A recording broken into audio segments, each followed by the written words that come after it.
Olá, pessoal, sejam todos muito bem-vindos, muito bem-vindas a mais um episódio do nosso podcast Liderança Atemporal. A Escola Atemporal que promove esse podcast é um grande hub de desenvolvimento humano.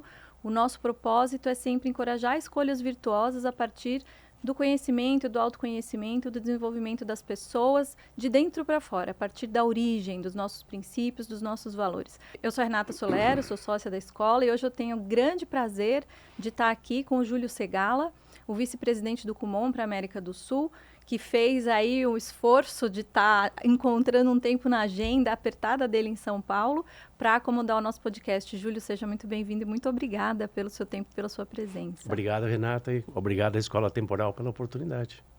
Eu gosto de começar nossas conversas perguntando, não só, né, as pessoas sempre começam suas conversas falando, o que você está fazendo quando a gente encontra alguém? E aí, o que você está fazendo da vida?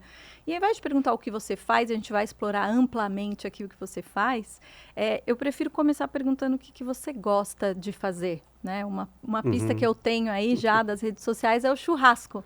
Então, o que mais que o Júlio gosta de fazer? Na verdade, eu gosto de estar com pessoas, de conversar, de conhecer pessoas novas, de saber histórias novas. Eu tenho uma dificuldade de gravar nomes. Então, eu demoro muito para gravar o nome da pessoa. Agora, se ela me contar uma história da vida dela, eu vou saber essa história em detalhes. Pode passar 10 anos sem ver a pessoa, que eu não vou saber o nome dela, mas eu vou olhar para ela e vou lembrar da história. Então, eu gosto de escutar, de conhecer. E o churrasco é um ritual.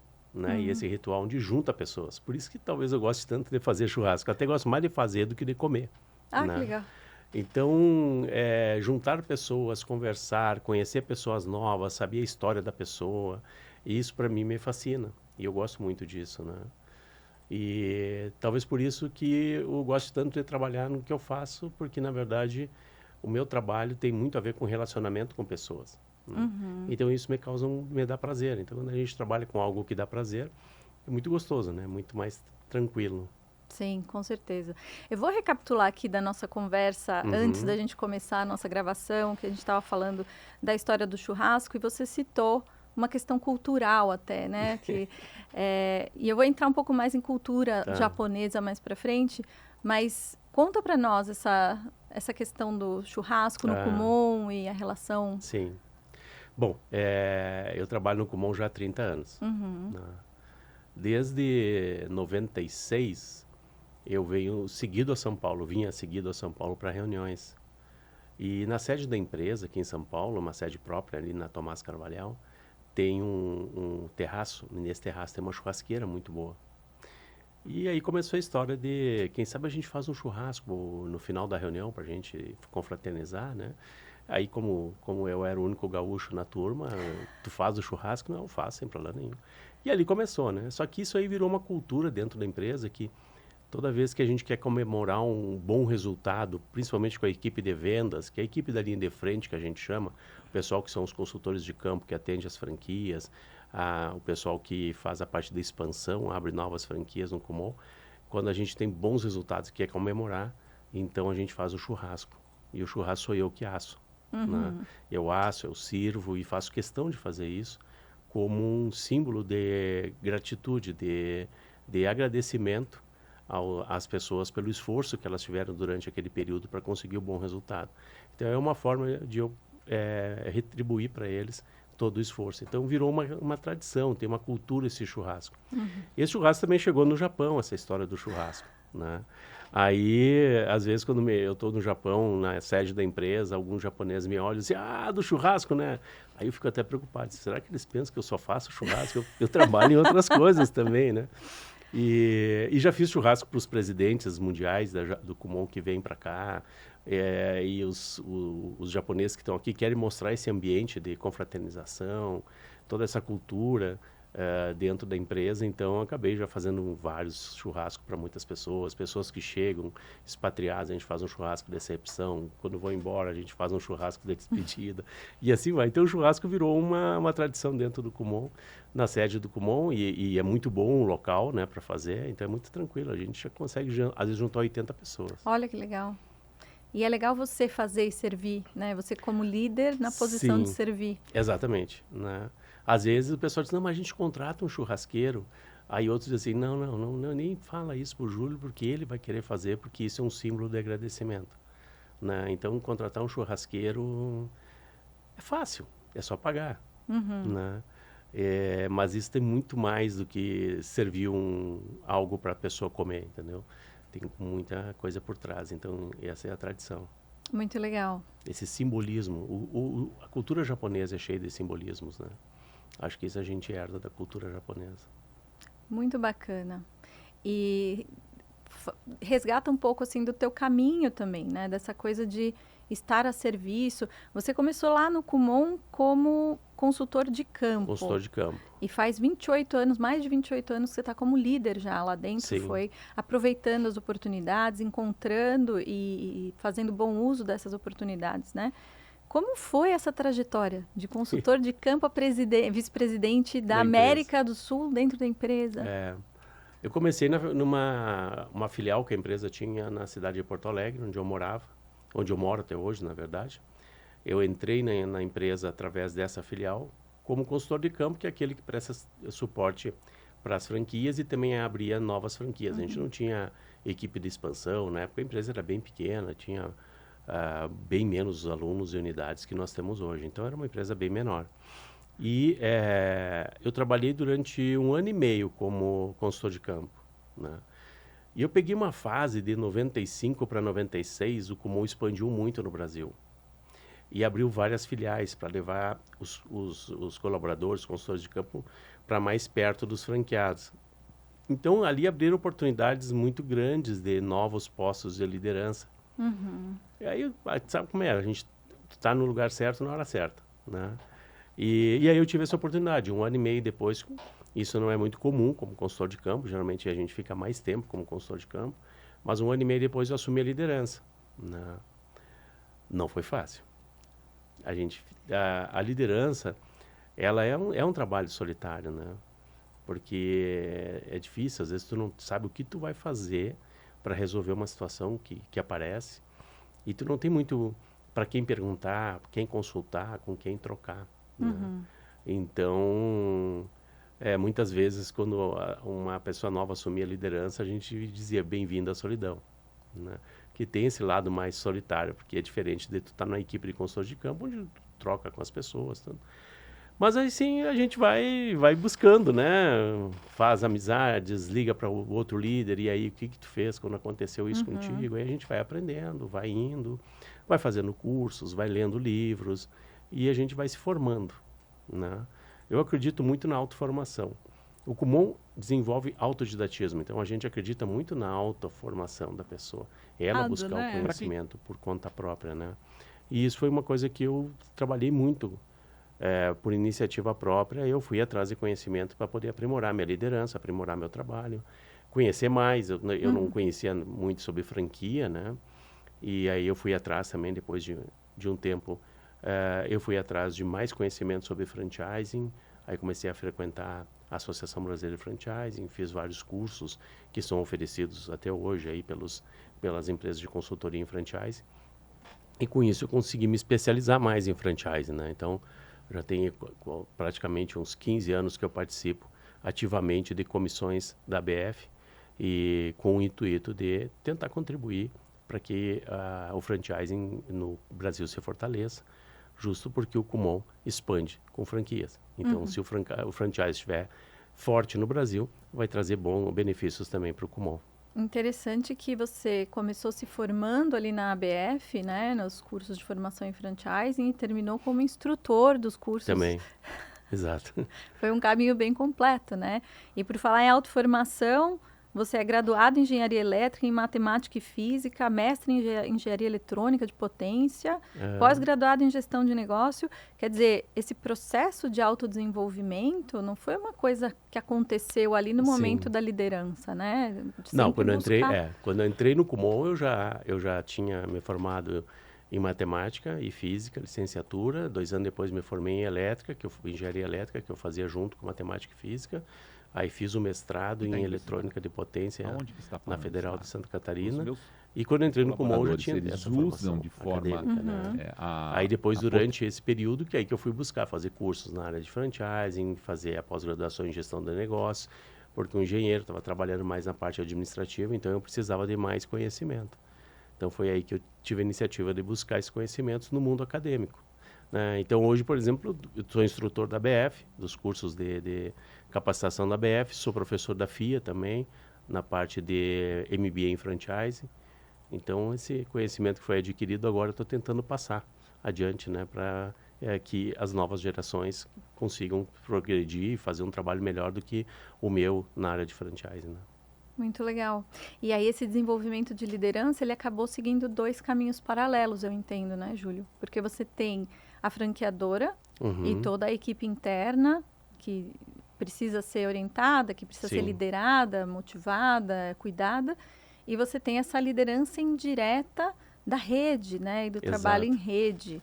Então, tem uma coisa bastante interessante que você já falou e eu vi, né, em conteúdos teus, o Kumon não vende franquia, né? Exato. O Kumon procura parceiros, ele forma parcerias, então que não basta ter dinheiro para abrir uma franquia, é uma Uhum. questão de ter valores compartilhados, de estar alinhado com a cultura e a partir daí começar a desenvolver um trabalho de rede. Então me fala um pouco desses 2 aspectos, né? Da Sim, liderança sim. interior ali, da franqueadora e da liderança também indireta dos Aham. franqueados. É interessante porque na teoria de administração a gente estuda muito a administração, a gestão de uma empresa tradicional, né? Onde, por exemplo, uma rede de lojas próprias, né? Que seria mais parecido com uma rede de franquia ou de uma fábrica, de uma indústria.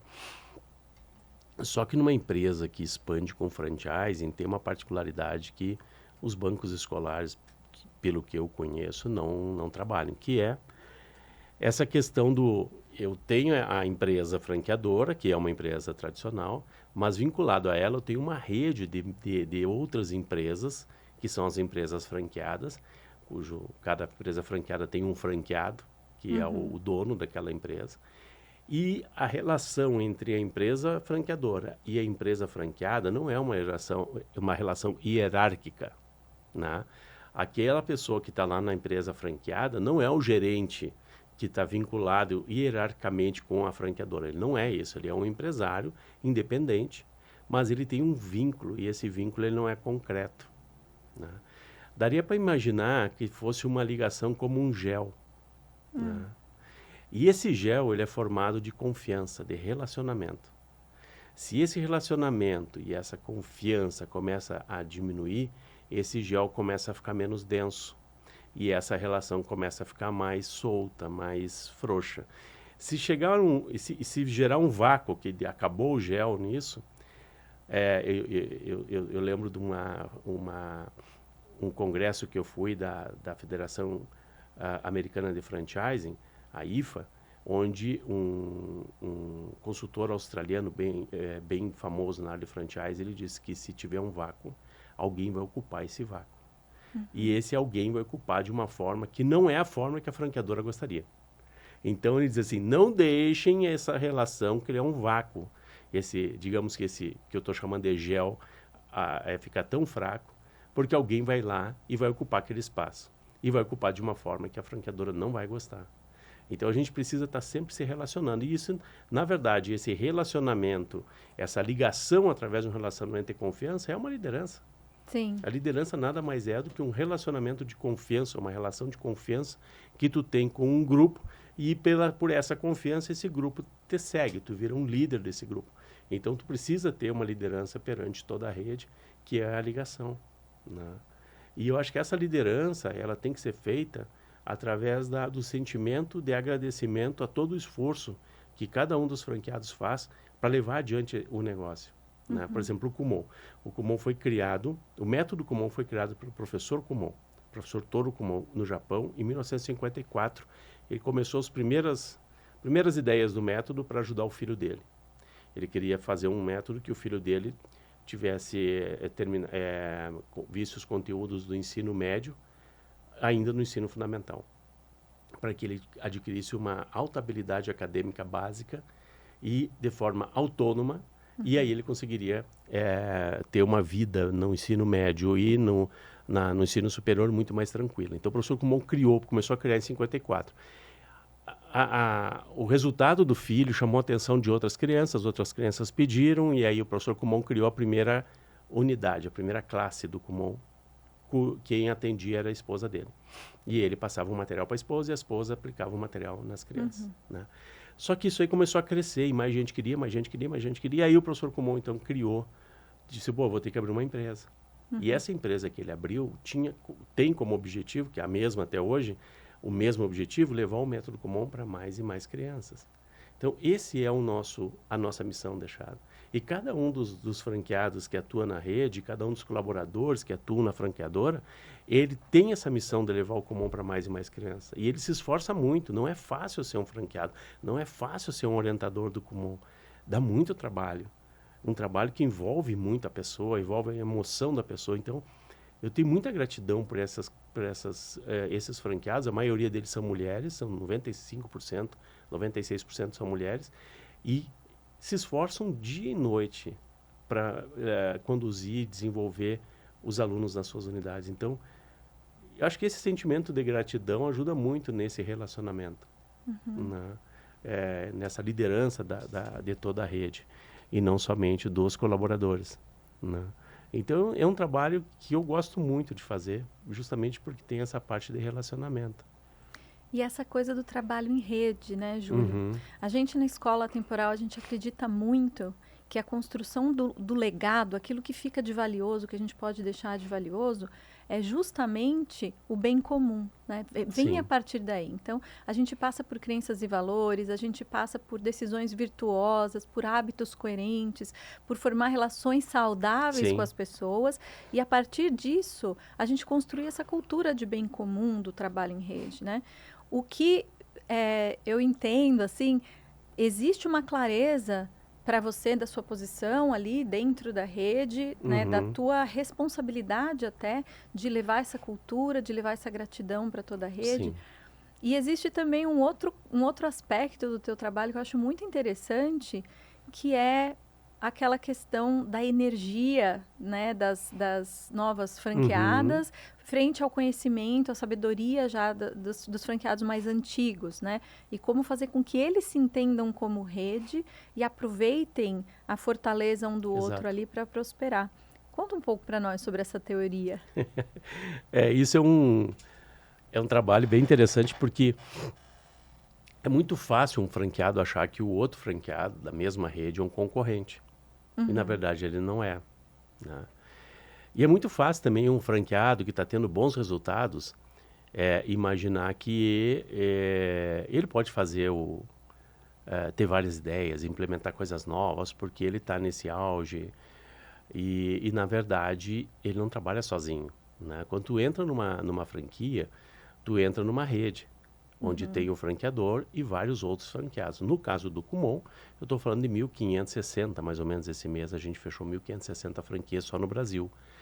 E também a gente hoje, com o mundo tão interligado, a gente está falando de 24 mil franquias mais ou menos no mundo. Então, o que a gente faz aqui no Brasil pode interferir nos países de habla hispana da América do Sul, que inclusive estão junto com a gente, a nossa atuação aqui na nossa sede da empresa em São Paulo é a América do Sul, mas pode também refletir na América Central, nos Estados Unidos, na Europa, na Ásia. Né? Então tem uma responsabilidade muito grande. Trabalhar em rede, tu tem muito mais responsabilidade do que tu trabalhar sozinho. Né? Porque o impacto, as consequências do teu trabalho sozinho vai vir só para ti e para aquele mundo que tu atua ali. Agora, quando tu trabalha em rede, o impacto das tuas ações e atitudes podem refletir em muitas pessoas. Então, a responsabilidade é muito grande. Né? Então, por isso que as pessoas têm que se unir muito para que essa responsabilidade seja dividida e pese menos. Então, trabalhar em rede ajuda muito os franqueados a dividir essa responsabilidade, a trocar ideias, um aprender com o outro, porque aí ele não vai cometer o mesmo erro que aquela outra pessoa. Justamente isso que é a grande vantagem de tu entrar no sistema de franquia. Tu tem o conhecimento do franqueador, tu tem o conhecimento dos outros franqueados, adquire tudo isso, tu vai ter sucesso muito mais fácil. Né? Então, esse trabalho em rede ele é muito importante nesse sentido. E aí, assim, o que eu falo para os nossos franqueados, que a gente chama de orientadores, todo mundo teve seu primeiro dia. Eu tive meu primeiro dia, foi dia 13 de fevereiro de 1995. Eu tinha muita vontade e não sabia nada, né? Na minha equipe lá existiam outros colegas com muito mais tempo de Kumon, com muito mais conhecimento. Eu tinha energia, mas não tinha sabedoria. Eles tinham sabedoria. Então, juntar energia do novo com a sabedoria do antigo dá uma força muito grande para a rede. Então, o franqueado, quando ele abriu, eu mesmo que hoje ele tenha 20 anos de franquia, há 20 anos atrás ele foi novo, ele foi recebido pelo grupo que já era mais velho, que já tinha sabedoria e ensinou para ele, ajudou ele. Agora é a vez dele ajudar quem está chegando. Sempre vai ter novos franqueados chegando numa rede, né? E esses franqueados vêm com muita energia, com muita vontade, com muita gana, estão entusiasmados. E às vezes essa energia, para quem já está há mais tempo, ela já não é tão forte, porque ela está alicerçada na sabedoria, ela já conhece, ela já tem experiência, ela já passou por várias situações, ela já sabe como resolver muitos problemas, então ela já está mais acomodada. Aí quando vem uma pessoa nova dessa, ela traz uma energia forte, e essa energia eu aproveito que estou mais tempo. Então, cada vez que entra um colaborador novo na minha equipe, ele vem com tanta energia que eu vou lá me contagiar. E, ao mesmo tempo, eu vou lá e passo o que eu sei, né? Então, essa mistura de energia com sabedoria em rede, ela dá potencializa o resultado muito, muito. Então, eu sempre promovo isso, busco explicar isso para os franqueados para que todos entendam essa vantagem de trabalhar em rede e também tenham essa benevolência de ajudar quem está chegando. E quem está chegando também não pode chegar com soberba. Ele tem que saber, aquela pessoa que está lá já há 20 anos abriu o caminho para mim. Eu tenho que ter essa gratidão por essa pessoa. Tenho que respeitar a história dessa pessoa. Porque ela fez todo um trabalho que eu estou aproveitando. Ela foi lá e abriu a estrada que eu estou andando. Então eu preciso ter gratidão por essa pessoa, por esse trabalho, né? Então acho que isso que é o que eu considero o trabalho em rede, né? Claro que existem muitas outras coisas que a gente poderia falar aqui, desvantagens de trabalhar em rede e conceitos de trabalho em rede, mas o que eu trabalho com os franqueados do Kumon sobre trabalho em rede é mais ou menos isso. Bacana. Eu fico pensando, já conversei com lideranças de outras redes de franquia, etc. A gente acaba conversando com um monte de gente. E eu vejo muito você repetir a questão da gratidão, a questão do reconhecimento. Existe um paralelo dessa coisa do coletivo, do bem comum, dessa gratidão com a cultura japonesa? Como é que você vê como que a cultura do Kumon, que vem, né? A gente conhece mais as empresas americanas, né? No fim das contas. Como é que é essa questão da cultura japonesa? Acho que tem uma influência da cultura japonesa, sim. O japonês tem essa cultura de cultivar, não sei se está certo essa construção da minha frase, mas de cultuar a gratidão às pessoas, né?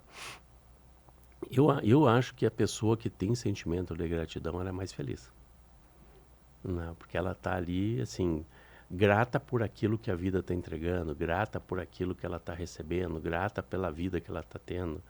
Esse sentimento traz muita tranquilidade e felicidade. Quando tu não tem esse sentimento de gratidão, tu está sempre esperando algo mais. Isso causa até uma ansiedade na pessoa, né? Então, talvez os japoneses tenham essa cultura da gratidão incorporada na empresa Kumon.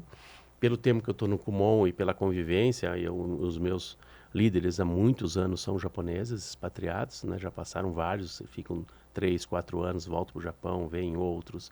Então a gente trabalha, se relaciona muito com eles, japoneses natos que estão imersos nessa cultura. Eu já viajei ao Japão para reuniões e eventos do Kumon mais de 25 vezes. Então, nesse período já estive lá imerso na cultura japonesa. Acho que talvez venha daí. No nosso Declaração de Valores, tem uma frase na Declaração de Valores que diz: com o coração imerso de gratidão ao trabalho realizado pelos franqueados, né? Tem um trecho que fala mais ou menos isso. Então, esse sentimento, ele acho que é um pouquinho da cultura mesmo. E o japonês, ele tem uma cultura da coletividade e não da individualidade, né? Uma vez um senhor japonês que era um consultor da empresa, ele já era aposentado do Banco de Tóquio, e ele viveu no Brasil, inclusive, pelo Banco de Tóquio, Ele falava português. E ele disse que a base da comida japonesa, da dieta japonesa, é arroz, né? E o arroz, é difícil tu produzir o arroz sozinho. Tu precisa de ajuda, né? Então, o japonês, já na origem, né, ele já tem esse senso de coletividade. Ele precisa trabalhar em conjunto, né? E também uma coisa que é muito valorizada dentro do Kumon, como empresa japonesa, as decisões não são tomadas por uma pessoa, mesmo que essa pessoa seja a que tem a caneta mais pesada do local, entendeu? Ela é decisão coletiva, é trocada ideia, é feito às vezes quando tem um grupo de diretores para tomar uma decisão, antes é conversado com cada um, explicada a ideia, ou escuta a ideia de cada um, agrega naquilo. Quando chega lá no final para tomar a decisão, aquilo já foi compartilhado coletivamente, e aí já tem uma versão onde todos estão confortáveis, então está aprovado, e assim todos se sentem pertinentes àquela decisão ou pertinentes àquela nova atividade, a nova política, a nova decisão que foi tomada. E isso ajuda muito no coletivo, né? E às vezes eu nunca trabalhei em empresas americanas, como tu citaste, né? Uhum. Mas olhando de fora, me parece às vezes que essas empresas têm uma característica mais individual, né? E aí as pessoas às vezes tomam decisões sozinhas. Por exemplo, né, se eu assumir uma nova equipe dentro do Kumon, eu não tenho liberdade eu vou demitir todos que estão na minha equipe e vou chamar os que eu conheço, os que eu já trabalhei, os que eu confio. Eu vou trabalhar com aquela equipe que está ali. E eu preciso desenvolver aquela equipe, né? Eu não tenho essa autonomia. E às vezes eu vejo em outras empresas que acontece isso, né? Vai lá, o chefe novo chega, já troca mais metade da equipe e já traz o pessoal que já trabalhou com ele em outras empresas, em outros departamentos, e aí eu vou montar a minha equipe. Não tem muito isso dentro de uma empresa japonesa. Tu vai trabalhar com a equipe que está lá, com as pessoas que estão lá, né? É isso que eu percebo. Não sei se a minha percepção é a mais correta, né? Mas é o que eu percebo. Eu acho que tem tipos diferentes de empresa em todas as culturas, mas essa questão da cultura da empresa é uma coisa muito forte, né? E como que isso te ajudou? Esse processo te ajudou a desenvolver a sua adaptabilidade, até como líder, diante dessas pessoas? Eu acho que um ponto forte no Kumon é o sentimento de missão, né? A missão deixada pelo professor Toro Kumon, levar o método Kumon para mais e mais crianças, né? Então, por exemplo, não adianta eu ter um lucro no ano absurdo, ou um lucro muito bom, e o número de alunos não aumentou. Não está legal. Não adianta, isso não serve. Eu tenho que ter o lucro muito bom e aumentar bastante o número de alunos. É isso que a gente busca, essa é a nossa missão. O lucro para a gente poder expandir e ter mais e mais alunos, porque a missão da empresa, quando foi criada, era essa, levar o método Kumon para mais crianças, né? Então, quando a gente tem essa cultura bastante forte, fica mais fácil de tu liderar, de tu mostrar para as pessoas, olha, nós vamos caminhar para esse lado. Então, essas atividades fazem sentido pela missão. Essas não fazem muito sentido. Então, quem sabe a gente deixa essas que não fazem sentido de lado e vamos focar nessas que fazem sentido para a nossa missão, né?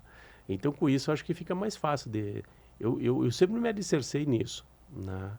E sempre falei para os próprios presidentes da empresa, que eram meus chefes, olha, eu trabalho dentro das diretrizes da empresa, dentro das regras da empresa, mas eu trabalho para aumentar o número de alunos e dar suporte para os nossos franqueados que têm essa missão.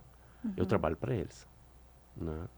Claro que eu não vou fazer coisas fora da doutrina da empresa, das diretrizes, das regras, mas eu não vou fazer uma coisa que não seja boa para a ponta para agradar o chefe, né? Então, isso é uma cultura muito forte dentro do Kumon. Muito legal. Questionar é muito importante, né? Exatamente. E ser questionado. Permitir-se também ser questionado, né? Como líder. Que não é toda a liderança que está preparada para isso. Mas se tu não permitir ser questionado, tu assume uma responsabilidade muito grande, né? Porque aí tu vai ter que dar todas as soluções. E o que vai ser feito vai ser baseado no que tu disse para fazer. E se der errado, a responsabilidade é toda tua, né? Então, tu acaba absorvendo uma responsabilidade muito grande. Se tu divide a conversa, se tu divide as soluções, se tu ouve as opiniões e cria uma solução baseada em várias opiniões e vários pontos de vista, tu divide essa responsabilidade. Fora que tu aumenta a chance de dar certo. Né? Se tu pegar só para ti, é muito arriscado. Eu não gostaria de ter essa responsabilidade tão pesada. Ao mesmo tempo, eu não posso escutar uma coisa do meu líder e ficar quieto, mesmo sabendo, assim, vendo, tendo uma visão clara, olha, eu acho que não é esse o melhor caminho. E eu ficar quieto só porque foi o meu líder que me falou, então eu tenho que aceitar e fazer. Eu não estou sendo leal ao meu líder, porque eu estou deixando ele com os leões. Né? Eu poderia dizer para ele, não é melhor por aí. Quem sabe a gente faz assim, assim, assim. Isso faz parte da minha obrigação. Como liderado também, né? Eu preciso falar isso para o meu líder, senão eu coloco ele numa responsabilidade muito grande. Interessante você trazer esse princípio da lealdade, né? Na escola a gente sempre olha muito para os princípios. Até quando a gente vai fazer um trabalho com alguém, a gente pergunta, lógico, né, aos clientes, qual é a mudança que você intenciona ver e que indicador de negócio a gente está tentando impactar com o desenvolvimento dessas pessoas. E a próxima pergunta que a gente faz é quais são os princípios que estão por trás dessa mudança e quais são os princípios que estão por trás do estado atual, né? O que é que a gente precisa afinar que está lá dentro, porque essa questão da lealdade, essa questão dos princípios, ela tem que estar dentro de cada um, né? Sim. E, ao mesmo tempo, tem que ser alimentada aí pela cultura da empresa. Quais são os princípios que você, como líder, mais valoriza no teu próprio desenvolvimento? Eu tenho para mim os meus valores, o que eu acho correto, o que eu acho o que eu valorizo, né, como pessoa, né? A primeira coisa é não romper esses valores. Se tiver que romper esses valores, então sai, né? Entrega o cargo, vai embora. Então, os meus valores, eles são muito importantes e eu preciso mantê-los, né? Então, assim, mesmo que, por exemplo, eu tenho esse valor de que eu preciso passar. Se eu tiver uma visão, tiver uma ideia, tiver uma opinião diferente daquela que está sendo colocada, eu preciso colocar a minha opinião. Porque senão eu não tô, eu estou indo contra os meus valores e estou fazendo até, a gente chama, eu acho que é uma palavra meio feia, mas é uma sacanagem com a outra pessoa. É deixar ela, assim, com a grande probabilidade de errar que tu está enxergando e não falar nada. Isso, para mim, sai fora dos meus princípios. Eu tenho que falar, eu tenho que me posicionar, eu tenho que... Claro que a gente tem que tentar fazer isso da maneira mais polida e mais amável possível, né? Então, não é fácil. Às vezes a gente se empolga, às vezes a gente acaba sendo até... Não pode ser grosseiro, né? Mas às vezes a gente tá ali e fala uma coisa direto assim, pode soar grosseiro. Então, isso é uma coisa que eu tento sempre me policiar, mas sempre colocar, olha, eu vejo de outra forma, eu vejo isso, né? Então, isso é muito importante. Elogiar e bater palmas é fácil, né? O problema é quando tu tem que redirecionar alguém, né? Então, isso é importante. E, às vezes, tu tem que tentar redirecionar, inclusive, teu líder. E como... Tem várias questões, né? Vem muitas coisas na minha cabeça, assim. Ajudar as pessoas dentro da tua equipe a exercitar esses valores também é um outro desafio, né? Sim, exatamente. Porque eu também tenho que ter uma postura que transmita essa tranquilidade deles também falarem para mim, Júlio, eu acho que o que tu está falando não deve ser por aí, eu tenho outra ideia, eu acho que deveria ser diferente. Então, eu tenho que permitir isso, eu tenho que dar essa abertura, né? Cargo é uma coisa que, infelizmente, ela isola um pouco as pessoas e faz com que diminua a relação mais espontânea, né? Então, assim, eu já exerci vários cargos dentro da empresa, mas quanto maior o cargo que a gente vai exercendo, menos espontâneas as pessoas são contigo, né? Então, só pelo cargo, pela questão da hierarquia tradicional, né? Agora, o que a gente tem que tentar é mostrar, olha, pode me falar, fique à vontade, né? Então, por exemplo, dentro da empresa, hoje eu trabalho com muitas pessoas, muitas pessoas estão dentro da área que eu cuido. Nem todos trabalharam comigo diretamente, né? E eu sei que tem muitos que têm medo. Mas como é que eu vou falar com ele? E até pessoas que eu já trabalhei diretamente. Esses dias uma consultora de campo disse, eu estava numa reunião, olha, podem fazer perguntas, perguntem aí. Aí ela falou assim, que bom, né, poder falar com o vice-presidente da empresa. Aí eu olhei para ela, mas eu converso contigo há anos, qual é a diferença agora, poxa? Tu sempre pode falar comigo, né? A gente se conhece há 15 anos, tu sempre falou comigo. Agora só porque eu assumi um cargo diferente, aí, não, aí... Então a gente precisa ter essa postura de tentar proporcionar esse ambiente espontâneo, porque esse ambiente espontâneo ajuda as pessoas a colocarem o que estão pensando, colocarem ideias novas. E às vezes o cara faz uma colocação aí, puxa, mas é isso aí mesmo. Pô, como é que eu não pensei nisso antes? Que legal, isso aí que tu está falando, interessante, a gente podia fazer assim, assim, assim. Aí sai uma ideia genial, né? Agora, se tu começa sem essa espontaneidade ou esse medo pelos cargos, por existir cargos diferentes dentro de um mesmo ambiente, aí eu não vou falar, a gente perde oportunidades. Então, isso é um ponto que a gente precisa, como líder, pensar muito, né? Sim, e o teu papel também de construir essas pontes, né? Exato. Porque aquela solidão que você falou, solidão da liderança, se cada vez que você sobe mais um degrauzinho, esse índice de solidão vai aumentando. Exatamente. E o distanciamento das pessoas vai aumentando, menos possibilidades você tem de construir dentro do coletivo, Exatamente. Né? Porque hoje, dentro da empresa, nós somos em 2 vice-presidentes, né? Eu cuido da operação, marketing, expansão, e o outro presidente cuida da parte de back-office, que seria finanças, controladoria, TI, jurídico, né? Com ele eu posso trocar, mas antes eu tinha mais pares, dava para trocar com mais gente. Quanto mais tu vai subindo, menos pares tu tem, né?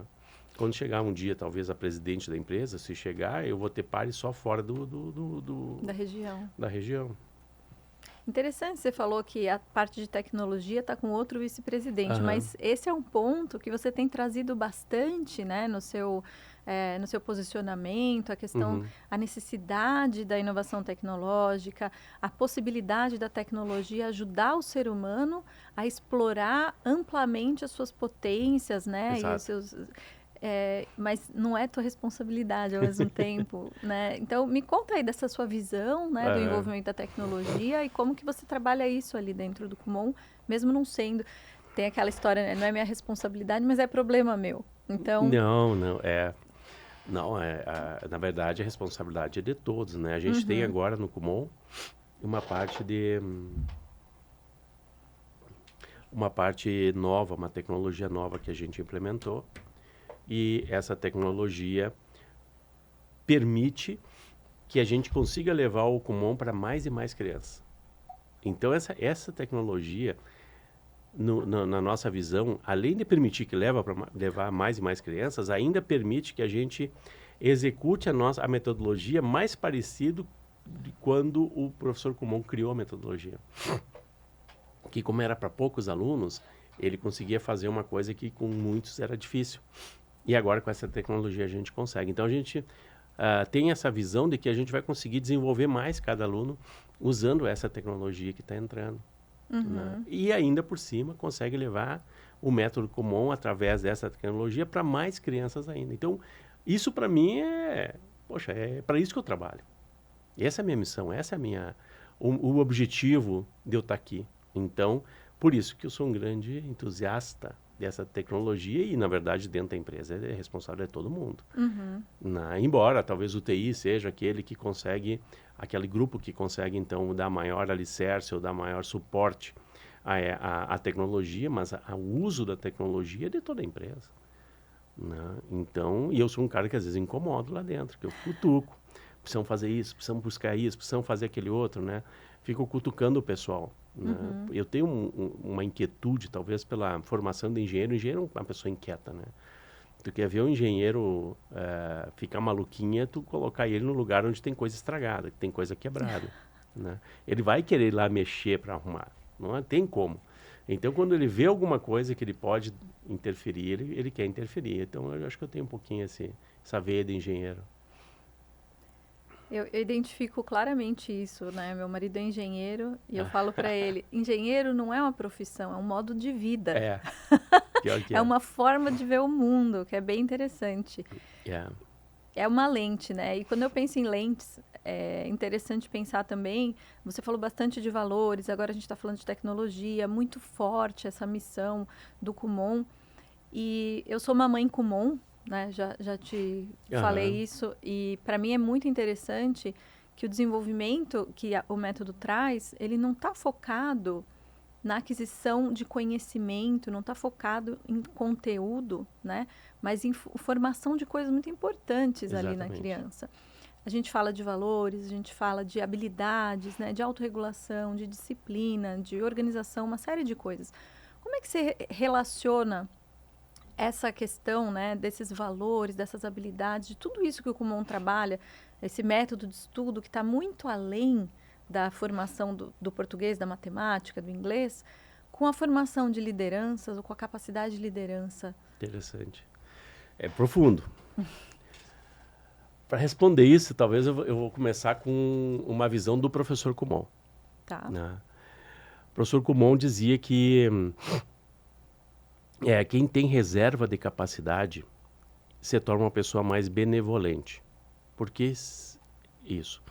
Porque o cara que tem uma reserva de capacidade, ou seja, ele tem capacidade superior àquela necessária para resolver os problemas do dia a dia dele, ele consegue resolver as questões do dia a dia e ainda sobra tempo e capacidade para ajudar outras pessoas. Por isso ele se torna mais benevolente, né?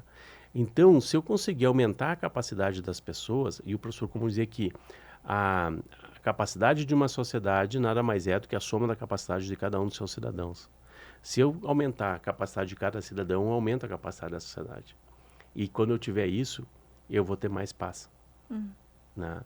E paz não é ausência de guerra, né? Paz é ausência de muitas coisas, ausência de fome, ausência de discriminação, né?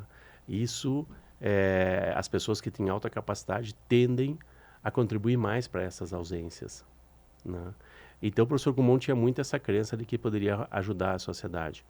E se tu tiver líderes, pessoas com alta capacidade assumindo lideranças e tem essa reserva de capacidade, ela vai conseguir resolver os seus problemas e ajudar a sua equipe a resolver o problema de cada um da sua equipe, né? E aí tu vai ter um verdadeiro líder. Eu acho que se tu sobe para liderança, um cargo de liderança, uma pessoa com baixa capacidade, tu vai ter muito mais um chefe do que um líder, né? O chefe que vai dizer faz isso, faz aquilo, não faz isso, não faz aquilo, do que uma pessoa que inspira, uma pessoa que conduz, uma pessoa que leva o pessoal por conta própria, cada um por sua conta, querendo fazer aquilo e indo naquela direção, porque acredita que é por ali. Quem é que faz acreditar isso? O líder, né? Então, eu acho que o método Kumon, ele tem uma grande contribuição para o desenvolvimento de líderes, justamente porque ele faz com que a criança adquira a reserva de capacidade. Como que ele faz isso? Ele trabalhando matemática, português e inglês, que seria o conhecimento básico, né, para tu ser uma pessoa mundial, o inglês para ser a pessoa mundial, o matemática aí a sua língua pátria para ser o conhecimento básico para qualquer pessoa. Tu conseguir pegar isso e desenvolver com essas 3 disciplinas a alta habilidade acadêmica básica, que é básica por quê? Porque é a base de tudo, né, que é a matemática, português e o inglês, e se tu conseguir fazer com que ele tenha alta habilidade, ele vai ser uma pessoa diferente. E isso eu te digo porque nesses 30 anos eu conheço muito aluno que se desenvolveu muito, eles são pessoas diferentes. São pessoas que têm um sentimento muito grande, são pessoas que enxergam as necessidades dos outros, são pessoas que a gente pode dizer que são pessoas benevolentes na sua maioria, né? Então, com isso, eu acho que a gente pode criar grandes líderes, não só líderes de empresa, mas líderes políticos, líderes mundiais, líderes que podem contribuir muito para a sociedade, né? Então, eu acredito nisso. Se eu não acreditasse nisso, eu acho que eu não estaria mais trabalhando no Kumon. Não estaria 30 anos no Kumon. Eu só estou lá porque eu tenho crença de que isso, eu vou ajudar a sociedade com isso.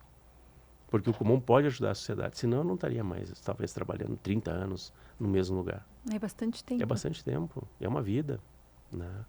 E não pretendo sair. Enquanto eu puder trabalhar e quando estiver contribuindo para levar o método Kumon para mais e mais crianças, eu estarei. E se um dia eu descobrir que existe um método que faz isso que o Kumon faz melhor, eu vou brigar para ir para esse outro lugar. Entendeu? Eu não estou no Kumon pela empresa, pelo salário, pela posição. Eu estou lá pelo que eu posso contribuir para a sociedade, porque o método Kumon realmente pode contribuir para a sociedade. Esse é o meu pensamento. E como é que você vê o desenvolvimento da liderança dos franqueados? Eu entendo que muitas vezes os franqueados são pessoas que não são empresários, eles não têm uma grande experiência empresarial quando eles decidem abrir sua franquia. Às vezes é o primeiro negócio que essa pessoa está abrindo, né? E muitos, não sei se são pedagogos, não são pedagogos, e muitos têm que se formar. Eu sei que a unidade que meu filho frequenta, por exemplo, a pessoa que cuida ali, né? Ela fez o Kumon, ela se formou no Kumon de japonês. Então, é uma pessoa Sim. que fez até o final e tal, Legal. né? E provavelmente depois, né? Não foi uma coisa que ela fez quando criança, mas uma coisa que veio depois. Então, como é o próprio método ajudando esses franqueados e como é que é o Kumon como franqueadora ajudando a desenvolver esses líderes que talvez não tenham uma experiência prévia de liderança? Deixa eu te explicar um pouquinho como é que funciona o Kumon, né? O Kumon é um método de estudo e não de ensino. Então, não existe aula expositiva, lousa, uma pessoa na frente passando conhecimento de forma verbal misturada com com recursos audiovisuais para que aquelas pessoas que estão ali, os alunos, aprendam. Não existe isso no Kumon. O Kumon é um método de estudo. O aluno aprende estudando o material didático do Kumon, que é programado para fazer com que ele entenda os conteúdos de forma autônoma, sozinho, através de, por exemplo, matemática, através de alguns exercícios. Ele dá um exemplo, o aluno estuda o exemplo, assim que resolve. Aí depois ele dá um exercício guia, que é um exercício parcialmente resolvido, e umas partes tem umas lacunas para ele preencher. Então, ele conduz o aluno do exemplo, ele sai para o exercício guia, e do exercício guia ele vai para o exercício que ele tem que fazer tudo. E assim ele vai trabalhando. Então, o material didático que ensina o conteúdo para o aluno e desenvolve no aluno a capacidade de olhar um exemplo, aprender sozinho, exercitar e depois praticar aquilo que aprendeu, né? Então, aí já vem uma postura de habilidade acadêmica, né? Então, assim, se a gente for analisar tudo que acontece com um aluno enquanto ele resolve o material didático, tu vai ver muitos itens de desenvolvimento de capacidade acadêmica ali, né? Então, o orientador, que é o franqueado, ele não é o responsável por ensinar a criança. Ele é o responsável por ajudar a criança a desenvolver essa postura, a ajudar a criança a estudar sozinha esse material, a seguir a linha de raciocínio do material. Ele ajuda a criança nisso. Ele orienta, por isso que a gente chama de orientador, né? Então, ele não precisa ser uma pessoa que tenha conhecimentos de técnicas pedagógicas, né? Ele precisa conhecer o que é o método Kumon. Qual é o fundamento do método Kumon. E isso, nós, como franqueadores, precisamos passar isso para eles, né? E a prática com os alunos ajuda muito. A troca com outros, o trabalho em rede, né, voltando, a troca com outros orientadores ajuda muito eles a aprenderem. E a gente tem muita troca. As nossas reuniões, as nossas convenções, são tudo recheadas de cases. E mostra o que está fazendo para os outros, né? Então, esse trabalho ele é muito construtivo. E o orientador, ele acaba adquirindo essa capacidade de levar, de conduzir os alunos. Para fazer a gestão da unidade como um negócio, como uma empresa, a gente também passa capacitações. O negócio é simples, ele não é muito complexo, o negócio da franquia, né? Mas, claro, eles também apanham um pouco, os orientadores, às vezes, erram, cometem erros, às vezes eles perdem um pouco de dinheiro, depois recuperam, e a gente tem que dar esse auxílio. Faz parte, né? Faz parte de uma construção, né? E essa construção eles conseguem fazer. E eles fazem tudo isso com esse sentimento de missão, levar o método Kumon para mais e mais crianças, desenvolver mais e mais crianças. E eles viram um líder da comunidade, né? Eles viram uma referência para os pais. Os pais vão pedir conselhos para os orientadores do Kumon. E isso não é só no Brasil, não é só na América do Sul, no mundo inteiro. Então eles acabam liderando os pais nesse sentido de desenvolvimento da criança, porque o Kumon ele tem o mesmo enfoque do pai no processo de educação da criança, que não é o mesmo enfoque da escola. A escola tem outro enfoque, que complementa o enfoque. Os dois têm que se complementar. Mas o pai ele ajuda muito, o Kumon ajuda muito mais o pai nesse processo do que a escola diretamente. Claro que uma criança que tem uma família auxiliada pelo Kumon para preparar a criança para receber todos os conteúdos que a escola vai dar, a escola vai ser ajudada por quê? Porque o professor vai trabalhar bem menos. Porque ele vai ter um aluno ali dentro que tem um raciocínio, que tem concentração, que tem postura para receber aquele conhecimento. Vai ser uma maravilha para ele. Eu fui professor de sala de aula, eu sou professor de física, né? Tenho experiência há 5 anos dando aula de física. Não é fácil ensinar física para os alunos. Mas aqueles que tinham um preparo familiar mais forte, com postura, com concentração, com disciplina, era muito mais fácil. Os que não tinham isso era bem difícil. Né? Por isso que tem aluno que tira 10 e tem aluno que tira 0. Essa é a diferença. Né? E o Kumon tem essa missão de ajudar os pais nesse processo. Né? Então é isso que eu percebo. E acaba formando esses orientadores como líderes. E viram líderes. Eles acabam liderando a comunidade e liderando suas equipes. Eles têm equipes também. Tem orientadores nossos que podem ter mais de 20, 30 membros na sua equipe. E eles são os líderes daquela equipe. Né? E é incrível como ver aquele pessoal, assim, o respeito que eles têm pelo trabalho que aquele orientador faz. Que legal. É muito legal. Visitar uma franquia é uma maravilha. E aí você falou, né, que isso acontece no Brasil, acontece em outros lugares, me fez lembrar de uma declaração sua recente dizendo que as crianças são iguais em qualquer lugar do mundo, né? Tudo igual. E que eu fico pensando, por que isso é relevante? Importante a gente saber disso, né? As crianças são iguais em qualquer lugar do mundo. Às vezes a gente tem a tendência de achar que o nosso problema é diferente, né? Que os nossos filhos, por exemplo, a comparação com as crianças japonesas, exatamente, etc. Eu fiz essa afirmação quando me perguntaram e a pessoa tinha certeza de que as crianças japonesas eram mais inteligentes que as crianças brasileiras, e não são. Não são. Existe uma diferença entre o preparo que a família japonesa dá para uma criança e o preparo que a família brasileira ou latina, podemos dizer da América do Sul, dá para uma criança. Em geral, não estou falando especificamente. Aí, se tu for falar criança por criança, tem muita diferença. Mas, no geral, o japonês ele se preocupa mais em dar independência para a criança. E, no geral, o latino não tem muito. O latino ele se preocupa mais em dar amor para a criança. E não necessariamente independência, né? E então eu vejo que as crianças japonesas, elas são mais independentes, elas se viram sozinhas, elas vão sozinhas para a escola. Claro, tem todo um contexto de segurança, por exemplo, as pessoas elas zelam pelas crianças na rua. A criança, inclusive no Japão, eles usam eles têm uma tradição de uma bolsa, uma mochila de couro, que é caríssima. E geralmente são os avós que dão para a criança, para os netos, para eles irem para a escola. Então, tu vê aquela criança com aquela mochilinha, ela está indo para a escola. Aquela mochila é característica de quem vai para a escola. E eles usam uniforme, uma roupinha específica, né? Então, todo mundo sabe, ela está indo para a escola, ela está voltando da escola. E de longe, todos cuidam dessa criança quando ela está passando na rua. Mas ela vai sozinha, pequenininha, né? Aí, claro, a gente pode entrar no contexto de segurança no Brasil, que eu não posso deixar meu filho fazer isso e tal, mas tudo bem, a gente, tirando fora esse contexto, o ato de tornar os filhos mais independentes em casa, eles arrumam a sua cama, eles cuidam das suas roupas, guardam as roupas. Em geral, isso não é tão forte no Brasil, né? Claro. Vai ter pai que vai dizer, Júlio, eu faço isso. E, claro, ótimo, eu também tentei fazer bastante isso com meus filhos. Não tive muito êxito, né? Mas eu tentei. Né? E, então a gente vê essa acho que é uma diferença. Talvez isso faça com que as crianças adquirem algumas responsabilidades que no Brasil não tem.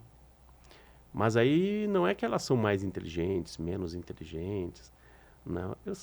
Assim, quando a gente vê uma criança estudando numa unidade no Japão, uma unidade no Brasil, ou nos países de habla hispana aqui da América do Sul, Argentina, Colômbia, Chile, tudo igual, sabe? Elas têm os mesmos costumes, elas querem toda hora ir no banheiro, né? Que elas estão Quando cansadas, que elas fica não querem mais difícil. fazer, quando fica Aham. difícil, elas pedem para ir no banheiro, elas têm que apontar o lápis, aí tem que limpar a borracha, é tudo igual. Tu vê assim, a criança não muda nada, nada, nada. As características são bem parecidas, né? E como que você vê um paralelo entre essa questão da autonomia, né, e da independência nos adultos, no seu trabalho Uhum, como líder de adultos? Que paralelo você sim. faz? Eu acho que cada vez mais o desenvolvimento da independência e autonomia está menor. Hum. Isso eu percebo com as gerações distintas, né? É, eu acho que talvez a gente no passado tivemos oportunidades de desenvolvimento na infância que nos trouxeram mais a autonomia, mais te vira sozinho. Uhum. E tu aprontava as tuas e tu tinha que dar um jeito de resolver, porque se tu chegasse em casa e os pais soubessem do que tu aprontou e a coisa ia ficar difícil, né? Eles não iam te ajudar a resolver. Hoje existe mais proteção, né? Eu vejo pelos meus filhos. Eu morava numa cidade relativamente pequena, no interior, em Santa Maria, no Rio Grande do Sul. Morava num bairro, né? E no bairro eu brincava na rua, eu saía de bicicleta sozinho. Eu caía de bicicleta, eu levantava e tinha que me recuperar e achar uma torneira para me lavar e limpar as feridas e sobe na bicicleta de novo, vamos embora, né? Uhum. Hoje não tem mais isso, assim. Eu saía no início da tarde, voltava à tardinha para casa, e mãe e o pai não estavam preocupados. Eu não conseguiria, como pai, dar essa vida para o meu filho. Eu ia morrer de preocupação, né? Então a gente acaba com a situação criando momentos mais de menor independência. Então isso muda um pouco, eu acho, a independência dos, dos novos colaboradores que vêm trabalhar com a gente, né? Mas aí vem da gente, como líder, é a nossa missão. Vamos desenvolver isso nas pessoas, né? Eu acho que talvez essa é a percepção que eu tenho. Se virar mais sozinha, pesquisar, buscar. Essa é uma característica que a criança desenvolve fazendo Kumon. Ela busca conhecimento. Então, se ela está em dúvida sobre uma coisa, ela vai na internet, ela vai buscar no livro, ela vai perguntar, ela vai se virar, porque ela tem essa autonomia, né? Isso é uma característica bem interessante de quem faz Kumon. Bacana. Vou encerrando aqui o nosso tempo. Eu poderia ficar Uhum. conversando com você mais ou menos uns 15 dias sem parar, eu acho. Mas antes da gente finalizar, eu queria te perguntar se tem alguma pergunta que eu não te fiz, ou alguma pergunta, alguma coisa que você gostaria de dizer que você não disse ainda. Boa pergunta. Eu já falei tanto e eu gosto muito de falar e contar história, né? Assim como eu gosto de ouvir histórias, né? Então acabo passando bastante tempo. Eu acho que o que poderia dar uma informação um pouquinho maior, assim, eu falei tanto do método Kumon, do professor Kumon, né? E explicar um pouquinho a dimensão do Kumon. Acho que isso poderia aproveitar esse momento, né? Então, o Kumon é uma empresa japonesa, Uhum. né? Que está presente em 63 países hoje. E essa empresa tem como missão levar o método Kumon para as crianças. No Brasil, a gente tem Kumon em 619 municípios, em todos os estados, né? E a gente atende os alunos através das franquias. Então, se alguém tiver interesse em saber mais sobre o Kumon, pode usar o nosso site. No nosso site vai encontrar tem uma maneira de encontrar a franquia mais perto.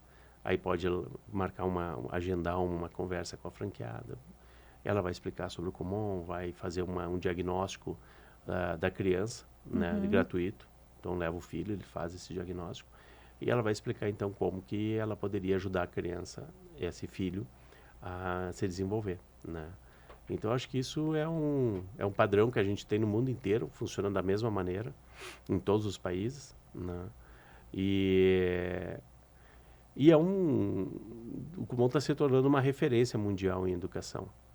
Acho que em termos de educação, eu tenho quase certeza, não existe um ranking, mas o Kumon tende a ser uma das maiores redes de franquia em educação do mundo, talvez uma das maiores redes de educação do mundo, né? Com tanta abrangência e tantas unidades franqueadas ou unidades que atendem as crianças na ponta, né? Então, acho que seria isso que poderíamos falar sobre o método. Fico à disposição também, se alguém quiser. Pode me achar no LinkedIn, pode me achar no Instagram. O que for possível, eu ajudo. Muito bom. Muito obrigada, Júlio, pela sua generosidade, por compartilhar tanto, trazer tantas referências e contar tantas histórias. Foi um tempo super agradável. Te agradeço bastante. E agradeço também a todas as pessoas que estão aí acompanhando, assistindo o nosso trabalho. Fiquem ligados aí, próximos episódios virão também. E obrigada. Uma alegria. Eu que agradeço, muito obrigado. Foi muito bom esse momento aqui. E agradeço quem estiver assistindo aí. Peço desculpas se falei demais ou se não fui tão claro quanto gostariam, mas estou à disposição. Obrigada, Júlio.